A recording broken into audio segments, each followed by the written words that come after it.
What's going on, brothers and sisters? This is your boy, General Africa. I wanted to make a quick response video to QuestX.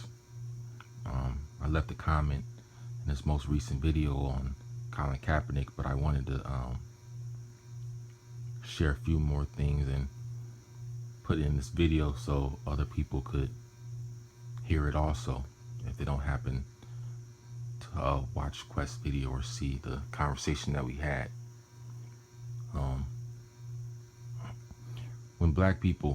Oftentimes when black people point to the principles that this country was founded on and use those same very principles to critique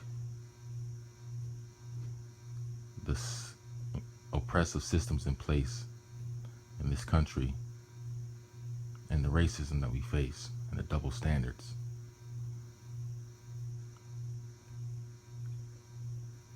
And what the flag has oftentimes stood for in this history, in the history of this country, and still does today.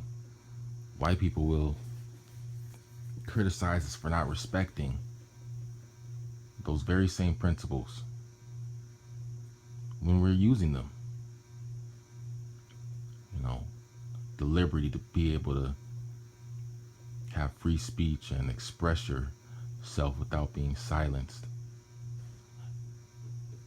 Yet they attempt to silence us and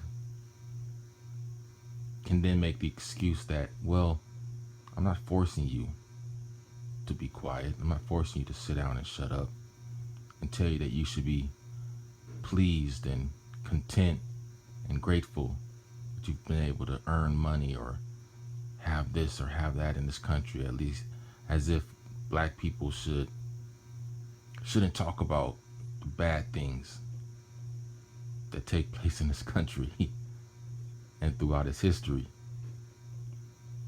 So many of us brothers and sisters have for a long time realized the sad truth that things will never change in this country, because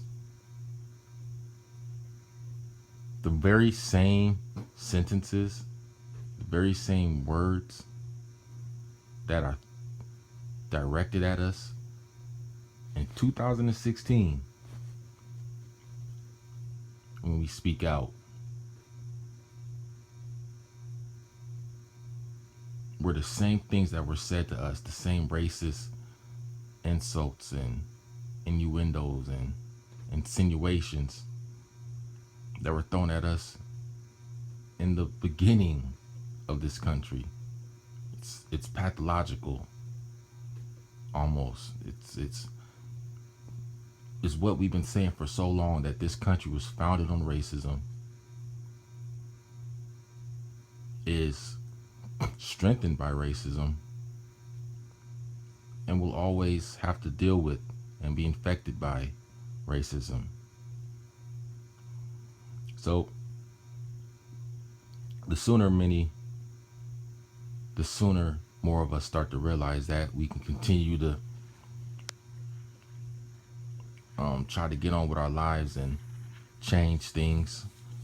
But we're going to have to be prepared to have to deal with this and continue to deal with this as long as we do speak up, because it is abundantly clear now more than ever before that things will never change. It'll only be a band-aid put it on.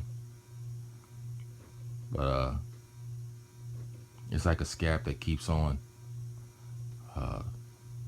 opening up after it was supposed to have been healed by now. But whenever you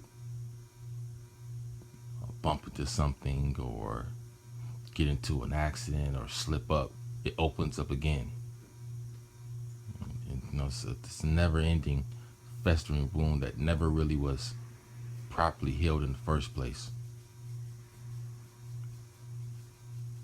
And that's how I look at racism in this country. And those are my thoughts. So I just wanted to share those with you, Brother QuestX, and many of the other brothers, and see what you guys think about that.